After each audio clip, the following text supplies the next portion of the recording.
النصر ينجو من فخ مفاجآت الكاس ويفوز على الحزم اللي بيلعب في دوري الدرجة الثانية أو دوري يلو في المملكة العربية السعودية بصعوبة بالغة في آخر لحظات المباراة.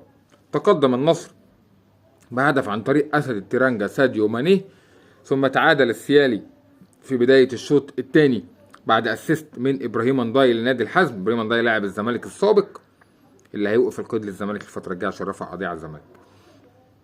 ثم نواف بوشل ينقذ النصر في اللحظات الأخيرة من المباراة. إحراج كبير جدا عمله الحزم فريق كويس جدا، عمل مباراة أكثر من رائعة، أحرج النصر الاسم الكبير في كرة القدم السعودية بشكل كبير جدا، وكان قريب إنه يدخل النصر في دوامة كبيرة جدا، ولكن زي ما بقول لكم نواف بوشل بينقذ النصر بشكل كبير جدا.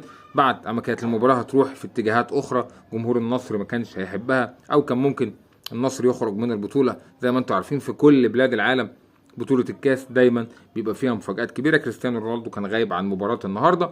النصر المباراة الثانية لبيولي بيكسب بصعوبة لكن كسب، عامل اللي هو عايزه مباراة وصعد زي ما قلت لكم، تخطى أو تجاوز مفاجآت الكاس. مبروك لفريق النصر وهارد لك لجمهور الحزم.